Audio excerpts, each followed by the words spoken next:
আমার যমজ দুই মেয়ে যখন তারা 7 বছর বয়স, আমি তাদের সঙ্গে ঘুমাতে যাবার আগে প্রতি রাতেই মোটামুটি গল্প করতাম। একদিন আমার গল্প করতে ইচ্ছা করলো না, বরং আমার ইচ্ছা করলো ওদেরকে একটা কঠিন প্রশ্ন করব।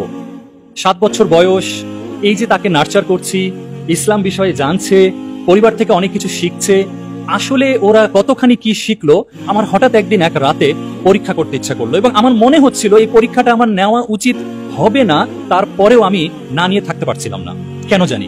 ঘটনাটা এমন, আমি আমার দুই মেয়ে, আবার বলি মনে মনে কল্পনা করবেন কিন্তু 7 বছর বয়সের দুজন শিশু, যথেষ্ট ছোট। তা আমি ওদেরকে জিজ্ঞেস করলাম, আচ্ছা আম্মু, ধরে নাও তোমরা অনেক বড় হয়ে গেছো এবং তোমরা রাষ্ট্রের গুরুত্বপূর্ণ দায়িত্ব পেয়ে গেছো। তো ওরা দুজন হাসে। আমি বললাম, ধরে নাও তোমরা রাষ্ট্রের বিচার ব্যবস্থার দায়িত্ব পেয়েছো, তোমরা বিচার কাজ সম্পাদন করো। ভালো কথা, ওরা বললো ঠিক আছে, ধরে নিলাম। তারপরে বললাম, একটা খবর বের হলো যে রাষ্ট্র থেকে, রাষ্ট্রের কোষাগার থেকে রাষ্ট্রের প্রচুর হাজার হাজার কোটি কোটি টাকা চুরি হয়েছে, লুটপাট হয়েছে, এবং এটা নিয়ে তো অনেক খোঁজ খবর চলছে। একটা পর্যায়ে চোর ধরা পড়ল এবং প্রমাণ হয়ে গেল সেই ব্যক্তিটাই চোর।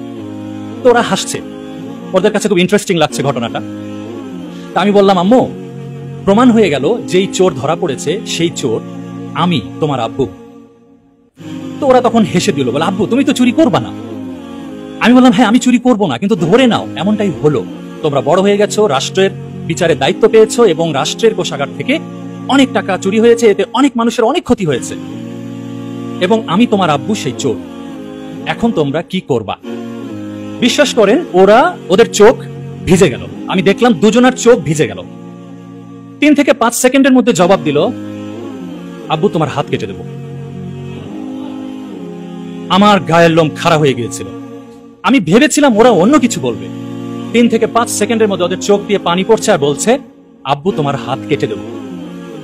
আমি খুশিতে আলহামদুলিল্লাহ বললাম, এবং আমি বলেই ফেলছিলাম যে আম্মু, আমি বিশ্বাস করতে পারছিলাম না যে তোমরা এত দ্রুত এই জবাবটা দেবে। একটু পরে একটা টুইস্ট ঘটলো এবং এখানে শিশু সুলভ একটা আচরণ প্রকাশ পেল।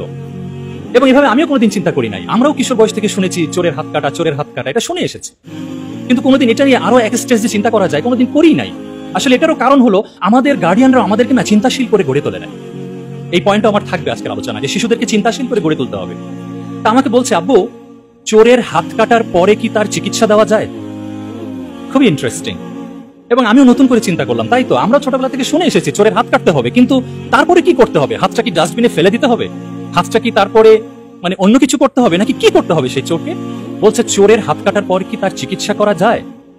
আমি বললাম, আম্মু ইসলামিক বিধান কি, এটা নিয়ে আমি চিন্তাই করি নাই, কিন্তু আমার যতটুকু জ্ঞান আছে, হ্যাঁ মনে হচ্ছে তার শাস্তিটা দেওয়ার পর এবার একজন নাগরিক হিসেবে তার চিকিৎসা দেওয়া যেতে পারে।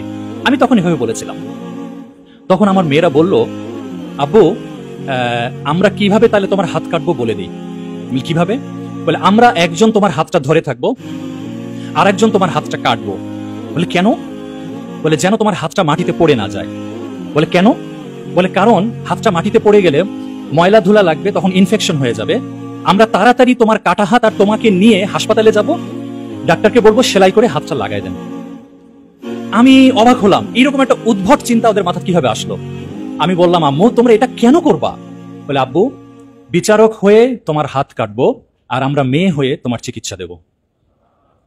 যাই হোক, এই গল্পটা আমি এই জন্য শেয়ার করলাম, আমি একদম বিন্দুমাত্র কোনো ডায়ালগ আমি নিজের মতো করে চেঞ্জ করে বলি নাই আপনাদেরকে। এক্স্যাক্টলি সেই রাতে এটাই ঘটেছিল 7 বছর বয়সে। এবং আমি তখন থেকে উপলব্ধি করলাম যে হ্যাঁ, আমি যেইভাবে আল্লাহ সুবহানাহু ওয়া তাআলা আমাকে প্যারেন্টিং করার তৌফিক দিয়েছেন, মনে হচ্ছে অল্প হলেও কাজে লাগছে।